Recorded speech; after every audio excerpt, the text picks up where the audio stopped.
Hi everyone, I will explain to you about the introduction first. So for the definition of idealism, idealism can be defined as a philosophical doctrine that holds the views that the ideas are the only reality. The origin of idealism is go back to the ancient India in the east and Plato in the west. So for your information, Plato is the father of idealism. So in this idealism, they stress on the human spirit as the important element in the life. The philosopher also agreed that the universe is essentially non-material in its ultimate nature. Moreover, idealism is a philosophical belief claiming that the material things are imaginary. The things are not exist independently but only as construction in the mind. As an example, to an idealist, the concept of chairs is important. You could destroy all the chairs in the world, but they will still exist in the mind. The idea of a chair is the ultimate truth. Now we will move to the definition of the idealism in international relations. So the idealism stands for improving the cause of international relations by eliminating war, hunger, inequality, violence from international relations. Idealism in the international relation in the context of political represent a set of ideas which internal organization work together to oppose war and also to reform an international community based on the moral values and also the development of international institutions and international law. It believes that by following the morality and moral values in the relations, the nation believes that it not only just secure the development of the nations, but also it can help work to oppose the war, tyranny, violence, and many more. So as you can see in the slide, it shows to us the several features of the idealism, and one of it is the international institution are committed to preserve the international law. So the basic concept here is in the idealism, the idealists believe that they need to seeking for the strengthen and improvement of the relations among the state instead of seeking for power. So it is contrasted to the realism. So for your information, in our video, we will explain to you about the incapability or ineffectiveness of United Nations in solving the international war among the Palestine and Israel. Before that, I will explain to you first about the history of the conflict among the Israel and also Palestine. The conflict between Israel and Arabia in the Middle East. The United Nations established Israel, a state under Jewish control in Palestine in the late 1948, in a territory inhabited by Palestinian Arabs. Israel is located in the midst of four Arab countries which are Lebanon, Syria, Jordan and Egypt, and Israel's presence has led to ongoing conflict between Israel and the Arab world. Both Israelis and Arabs demand land in Palestine as theirs, and periodic wars between them happen until now. As we know, international organizations must use this idealism theory in promoting the peaceful way to settle a conflict between a state. However, we can see the United Nations itself failed to fulfill peacekeeping duties in order to resolve a war throughout its history. So in this video, we will highlight on the issues of incapability of United Nations that lead to the unresolved war between the Israel and also Palestine. There are two main factors from UN that lead to the unresolved war between Israel and Palestine. One of them is UN had been dominated by the veto powers. As we know, there are 193 state members of United Nations. However, UN had been seen to be dominated by the five great world powers such as United States of America, United Kingdom, France, China, and Russia. They are the great powers who were the victors of the World War II. They are also the permanent member states of the Security Council. In fact, UN had given them the power that can determine the UN's own journey. The power given to them called as veto power. The 5 veto nations possess the power and rights to make decisions over any proposal or draft resolution that's submitted through United Nations Security Council, such as those on the admission of new member states, including Palestine. Their agreement and also their objection will be taken into the account over all the resolutions issued. Although there is no specific provision on veto power is clearly stated in UN Charter of 1945, however, under Article 27, it stated that any decision to be taken by the Security Council, UN must obtain the consent without opposition of the 5 permanent member states of the Security Council.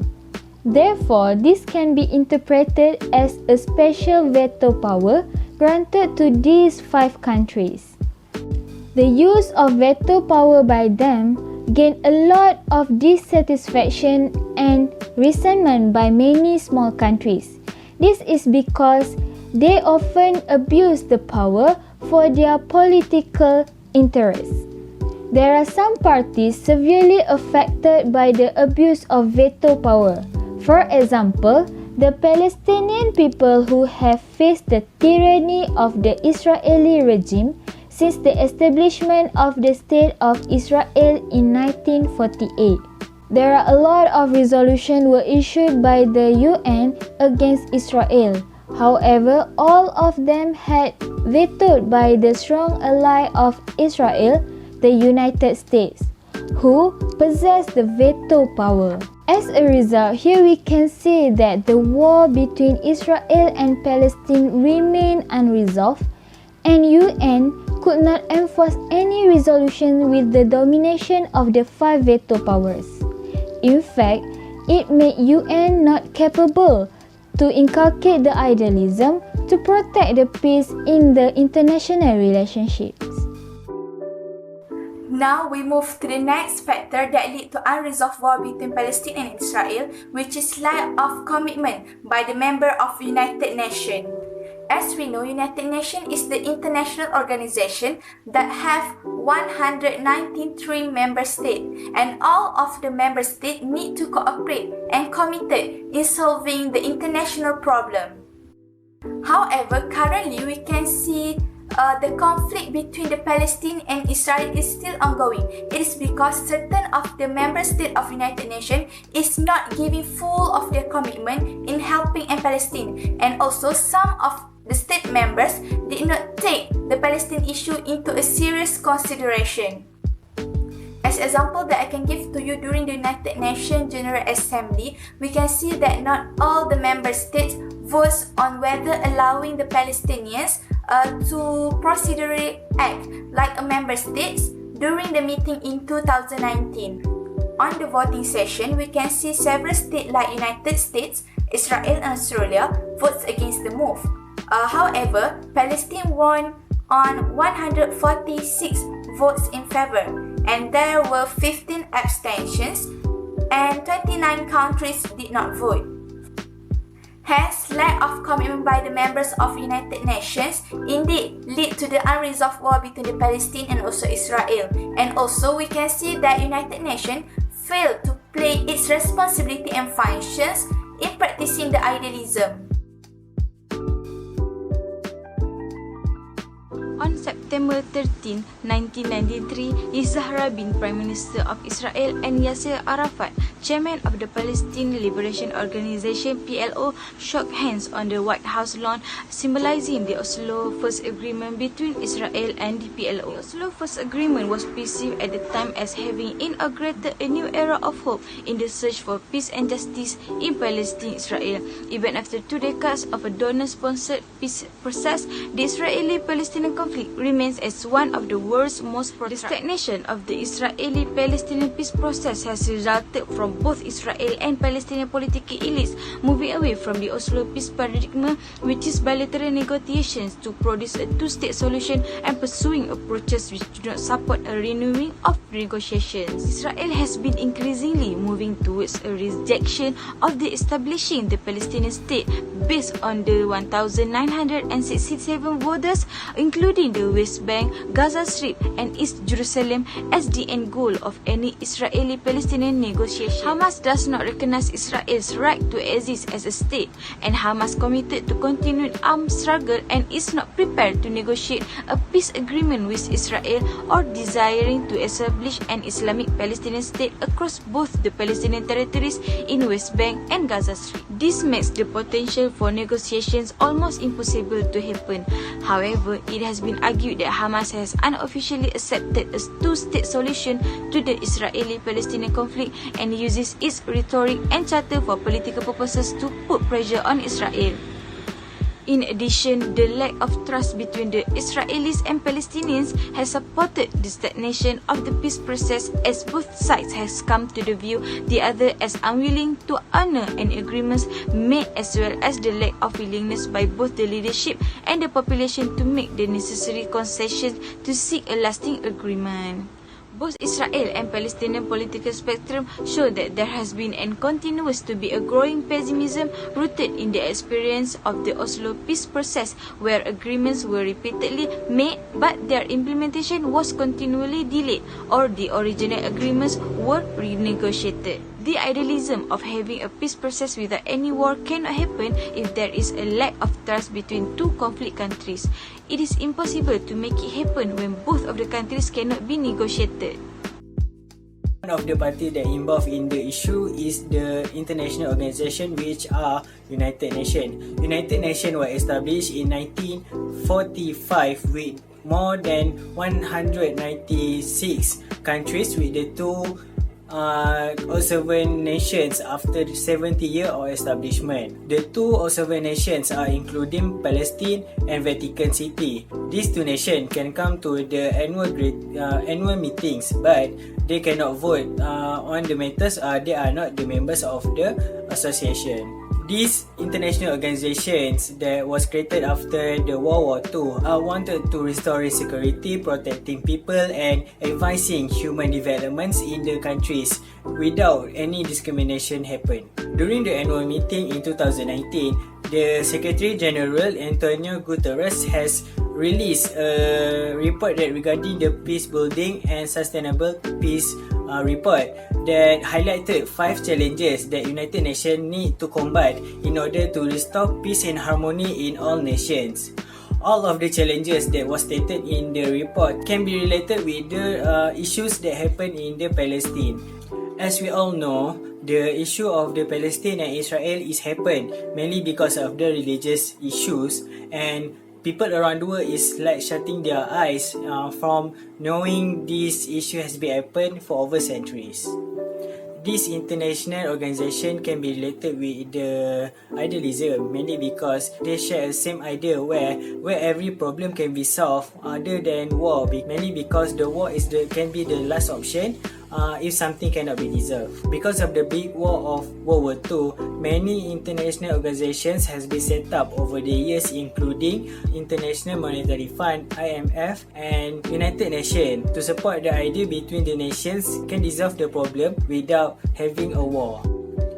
United Nations can be seen as an important party on settling the issues between the Israel and Palestine, as up until January 2010, United Nations has settling up to 70 resolution directly related with the Arab issues. But when it related with the Palestine and Israel, they still finding their own ways on settling up the dispute. But United Nations has created much invention to help settling up this dispute. One of them is during the annual meeting, the United Nations Secretary General Antonio Guterres commended Israel for their actions on using force against Palestinian civilians and recommended the International Protection Mechanism for Occupation Palestine Territory. This idea is getting vote up to 100 votes in the favor, 8 against and 45 abstention from the voting. The 8 nations that against this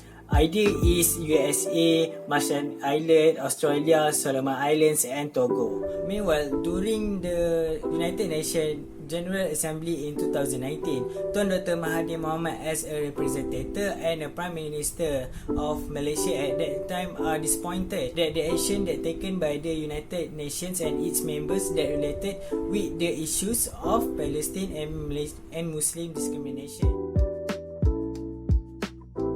United Nations should take bold steps by making changes to ensure that it remains relevant and fair in carrying out its activities without any interference and influence from any interested parties.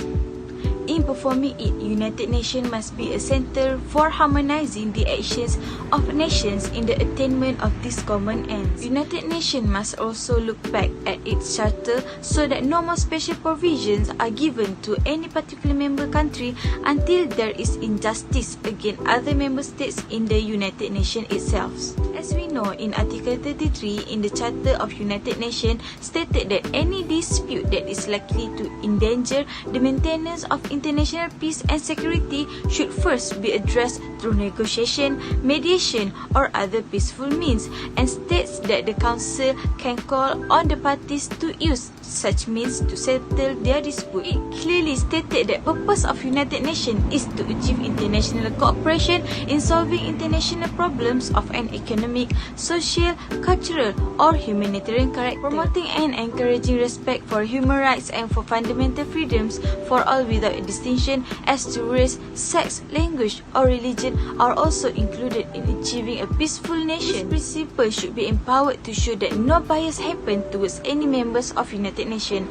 The issue settled should be solved by the way of justice without looking at the discrimination. It is also time for all United Nations member states to be treated fairly without any privileges being given to any particular member. If no bold steps are taken to implement all reforms to the agency, the United Nations will surely collapse, as happened to the international organization before the existence of United Nations, which is the League of Nations. United Nations must maintain the international peace and security by taking effective collective measures for the prevention and removal of threats to the peace.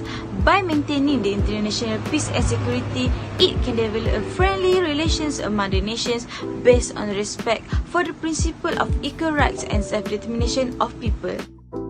As a conclusion, idealism is important to the international relation between the nation is happening in peaceful and harmonious ways without the needed of the war to be happening. Started from the philosopher Plato until the modern philosopher which are George Berkeley, Immanuel Kant and Woodrow Wilson, they share the same idea to implement the safe world without war and make unstoppable plans to ensure the war is not needed and promote the idealism ideas which are peace no war. The USA president, they also an idealist. Woodrow Wilson created a statement principle that named 14 points in 1917 to promote peace and harmony between the nation without the war is happening. From here, many international organizations has been created to prevention the war from happening in the future, including United Nations, ASEAN and International Monetary Fund to support the ideas and become the place to discuss on this issue. Even though many international organizations has been set up over the years, the dispute and war are still happening around the world until this day. For example, the China and Taiwan dispute and also Palestine and Israel dispute. And up until now, the resolution is far from the reality. Through that, many effort has been done in countries and organizations, especially international organizations, to settle up this dispute and prevent war from happening in the future based on the idealism theory in international relations, which are peace no war. Thank you.